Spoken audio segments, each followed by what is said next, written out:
Here we go. Fresh ground chuck from my butcher. Open up this bad boy. Good thing I have gloves on. Looks pretty good though. Let me crack it open for you guys so you can see inside. There you go. Not too bad. Just got it today. It was ground today too.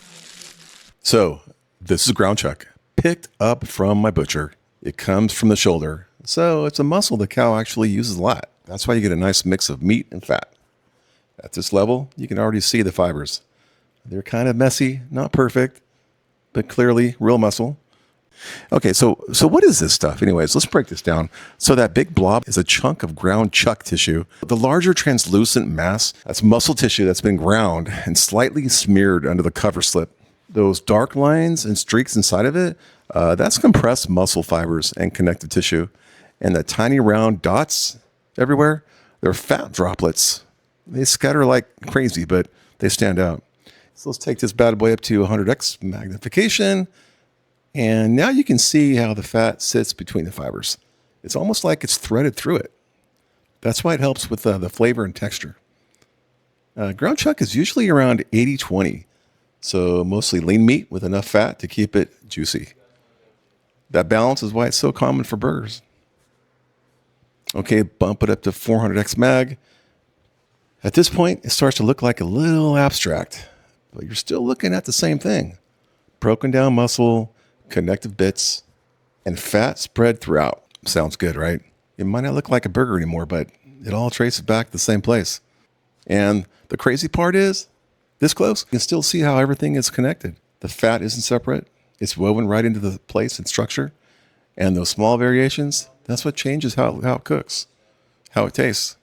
So even though it looks completely different at this level, it's still the same basic thing. Just beef, broken down. Okay, I did something really special for you guys.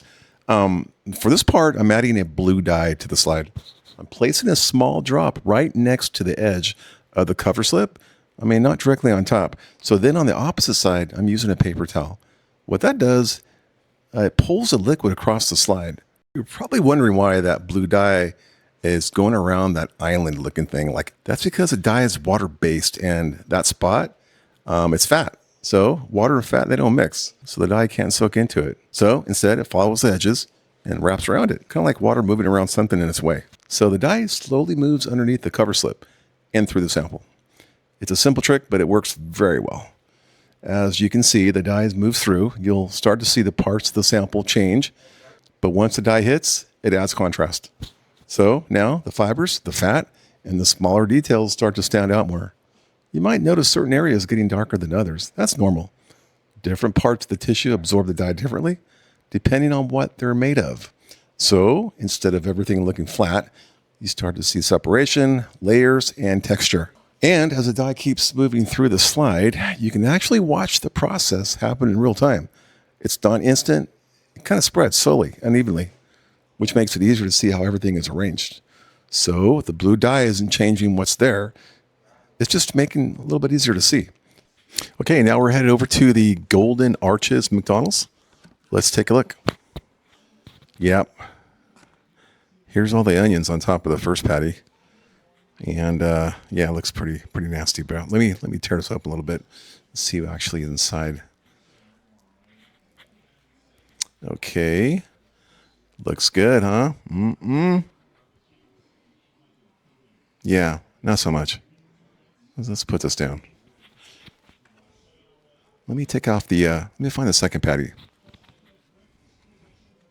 Here we go. It's smothered in pickles, onions, cheese.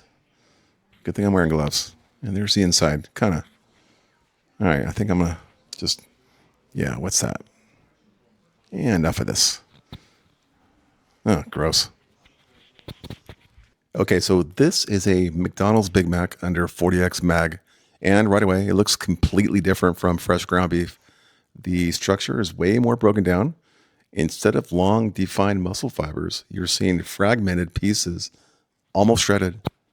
Cooking denatures the proteins, so everything loses that clean, organized look. There's also way less visible structure overall. Fresh ground beef shows clear strands, but this looks compressed and uneven.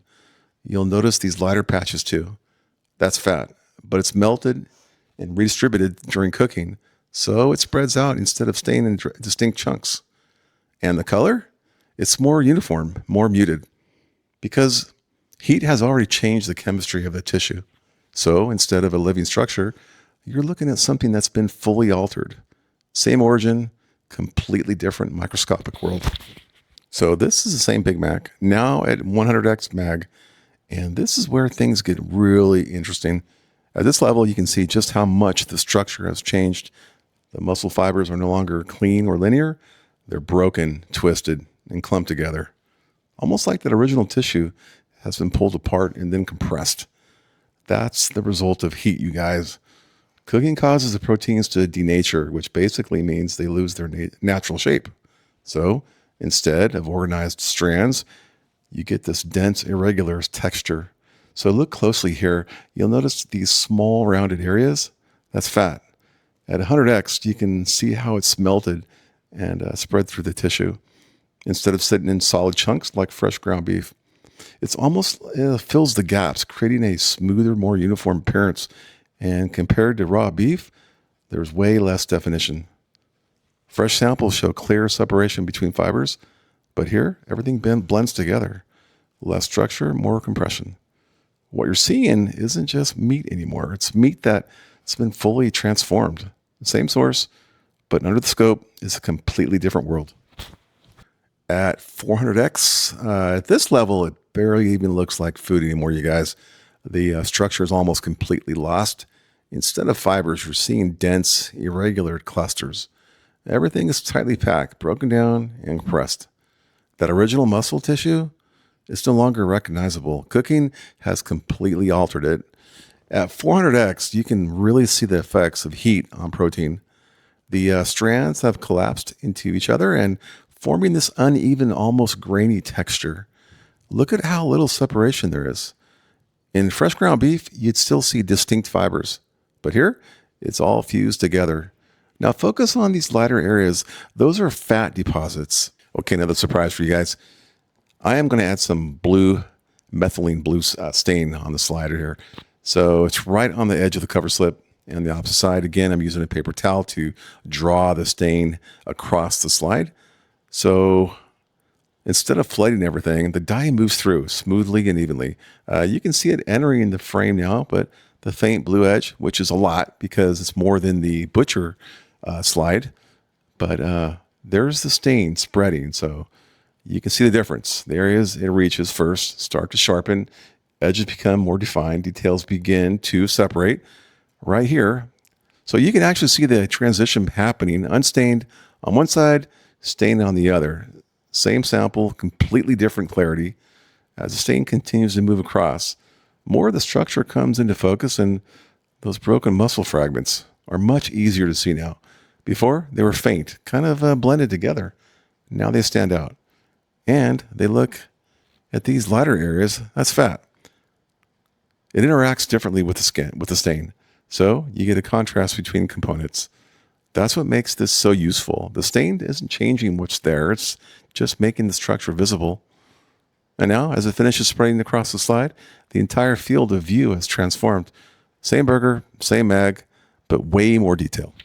Hey, welcome back to the lab, you guys. This comparison isn't about saying you should never eat fast food again. I get that. It's about understanding what you're actually getting. I'm doing this because people like you deserve to know what they're freaking eating. It's only fair, right? And what they're feeding their kids. I get it. Better quality butchers, they cost more money. They do. But what matters more? Feeding yourself and your kids something healthier? Or stopping by for that $8 coffee every day before you go to work and after work, and maybe at lunchtime too? That's 24 bucks. McDonald's meat is made for convenience. Butcher meat is made for quality. And once you guys know the difference, which I think you do already since you've seen that video, you can decide what matters more to you. Convenient? Sure. The same quality? Absolutely not. If you care about what you're feeding yourself and your family, hit subscribe. Oh, check this out. I tested my top 5 water brands, and a couple of them shocked me. Oh, and before I go, please be nice to one another, especially in the comments.